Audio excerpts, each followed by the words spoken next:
नमस्कार दोस्तों, स्वागत है आप सभी लोगों का मेरे चैनल फिनटेक्स गुरु के ऊपर। बात करेंगे हम आज उन शेयरों के बारे में जहां पर हमें आज अच्छी खासी न्यूज़ हमें देखने को मिली है।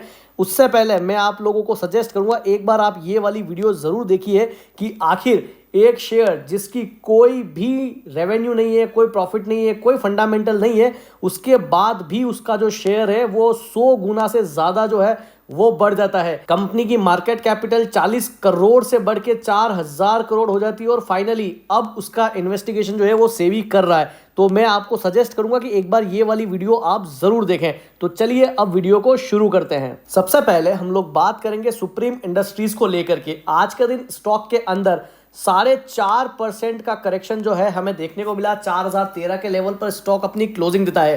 कंपनी ने अपने Q3 के नंबर जारी किए और वहां पर नंबर जो है वो हमें बढ़िया नहीं देखने को मिले और इसी वजह से शेयर की धुलाई होती हुई आज हमें दिखाई दी।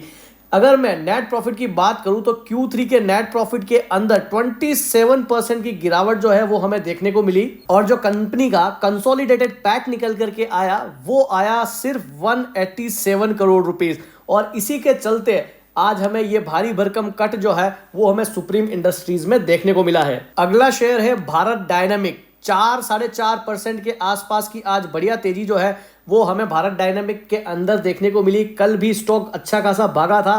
जैसा कि आपको पता है कंपनी को एक 2900 करोड़ का जो ऑर्डर है वो मिलता हुआ दिखाई दिया और उसी वजह से कल के दिन भी एक शानदार तेजी जो है वो हमें भारत डायनामिक के अंदर देखने को मिली और वो रैली जो है वो आज कहीं ना कहीं कंटिन्यू होते हुए दिखाई दी। अगली कंपनी ग्लोबस स्पिरिट लिमिटेड, सिर्फ 2700 करोड़ की कंपनी की मार्केट कैप है और आज के दिन 13.5% की दमदार तेजी जो है वो इस स्क्रिप्ट के अंदर हमें देखने को मिली। इस स्टॉक के ऊपर एक बेहतरीन खबर भी निकल करके आई और इसी वजह से ये शानदार तेजी जो है वो हमें ग्लोबस स्पिरिट के अंदर देखने को मिली है। खबर ये निकल करके आई है कि ministry of consumer affair, food and public distribution ने राइस की प्राइस को कट किया है। अगर जो भी एथेनॉल में जो आप यूज करेंगे तो उनके लिए जो राइस की प्राइस है उसे 28 रुपए से घटा करके 22.5 रुपए कर दिया गया है। Share of Globus spirit ends 13% higher after the government lowered the price of rice supplied to ethanol distilleries. और इसी के चलते आज शेयर के अंदर हमें बढ़िया अच्छी खासी तेजी देखने को मिली है। अगला शेयर है कल्याण ज्वेलर्स। 800 रुपए के आसपास का जो हाई है वो इस कंपनी ने लगाया था अभी कुछ समय पहले ही और वहां से एक अच्छा खासा करेक्शन जो है वो स्टॉक के अंदर आया। हमने ऑलरेडी पहले भी स्टॉक को कवर किया और आज के दिन स्टॉक में लगभग 6% की तेजी जो है वो हमें क्लोजिंग बेसिस पे देखने को मिली। हाँ, दिन में अगर हम लोग बात करें तो स्टॉक में और भी ज्यादा तेजी थी लेकिन वो तेजी जो है वो कहीं ना कहीं सस्टेन नहीं कर पाई और सिर्फ 6% की तेजी के साथ 530 के लेवल पर स्टॉक अपनी क्लोजिंग देता है। इसका जो मेन रीजन निकल करके आया गिरावट का वो ये था कि कंपनी के ऊपर कुछ एलिगेशंस लगे थे कि आईटी रेड और कुछ फंड मैनेजर को ब्राइब देने की एलिगेशन जो है वो कहीं ना कहीं कंपनी के ऊपर लगने की बातें सुनने में आई और उसी के बाद से स्टॉक के अंदर हमें ये डाउनफॉल जो है वो देखने को मिला। लेकिन आज मोतीलाल ओसवाल की तरफ से जो है वो क्लैरिफिकेशन निकल करके आया और इसी के चलते स्टॉक जो है वो आज आप कह सकते हो कि बाउंस बैक करा। और खबर कुछ इस तरीके से है कि Kalyan jewellers share price jump over 7% after Motilal Oswal AMC clarification on bribery allegation. उसके ऊपर जो एलिगेशंस लगे थे कि कुछ फंड मैनेजर्स ने ब्राइब वगैरह ली है उसको लेकर के मोतीलाल ओसवाल की तरफ से जो क्लैरिफिकेशन आया है उसके बाद से आप देख सकते हैं कि स्टॉक के अंदर एक जंप देखने को मिल रहा है। लेकिन आगे ये कितना सस्टेन करेगा ये थोड़ा सा देखने वाली बात रहेगी। अगला स्टॉक है सर वोडाफोन आइडिया लिमिटेड। आज के दिन क्लोजिंग बेसिस पे लगभग 10% के आसपास की तेजी जो है वो हमें वोडाफोन के अंदर देखने को मिली। 10 रुपए 2 पैसे का हाई जो है वो आज के दिन कंपनी ने लगाया और 9 रुपए 95 पैसे के लेवल पर स्टॉक अपनी क्लोजिंग देता है। बेहतरीन खबर स्टॉक के ऊपर निकल करके आ रही है। ओवरऑल आप कह सकते हैं कि पूरा टेलीकॉम सेक्टर के ऊपर निकल करके आ रही है और इसी के चलते आज वोडाफोन के अंदर हमें जबरदस्त तेजी देखने को मिली है।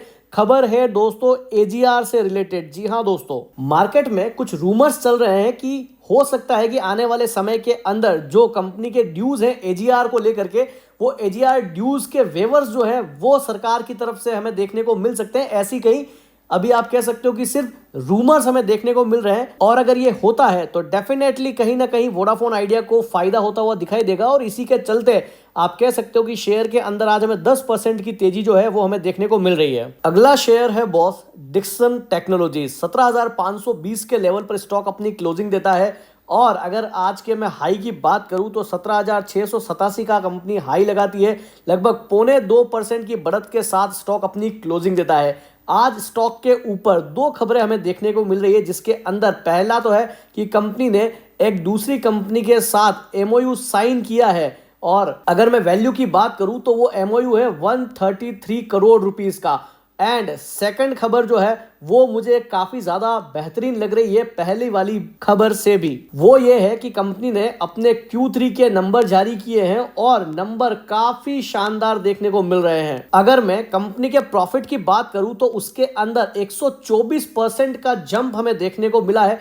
217 करोड़ रुपए का अमाउंट जो है वो निकल करके आया है। और वहीं अगर हम लोग रेवेन्यू की बात करूं तो वहां पर भी 117% की बढ़ोतरी देखने को मिली है। 10,454 करोड़ का रेवेन्यू जो है वो निकल करके आया है। वहीं अगर हम लोग EBITDA की बात करें तो वहां पर भी हमें डबल होते हुए ऑलमोस्ट ये देखने को मिला है। 398 करोड़ का EBITDA जो है वो हमें देखने को मिला है Q3 के अंदर। तो रेवेन्यू और प्रॉफिट के फ्रंट पर बेहतरीन नंबर देखने को मिल रहे हैं, और आने वाले समय में इसका आप कह सकते हो कि इफेक्ट जो है वो हमें डिक्सन के ऊपर डेफिनेटली देखने को मिलेगा। अगला स्टॉक है कोटक महिंद्रा बैंक। आज के दिन स्टॉक के अंदर 9% की तेजी देखने को मिली, और इतनी तेजी जो है वो पिछले एक साल के अंदर भी हमें नहीं देखने को मिली है। आज के दिन स्टॉक ने जबरदस्त दौड़ लगाई। Q3 के नंबर जो है वो बैंक ने प्रेजेंट किए, और इसी के बाद एक जबरदस्त तेजी हमें स्टॉक के अंदर देखने को मिली। और मैं तो कह रहा हूं कि अगर आप कोटक और विप्रो को देखें तो आज के दिन के आप कह सकते हो कि हीरो रहे हैं ये दोनों स्टॉक,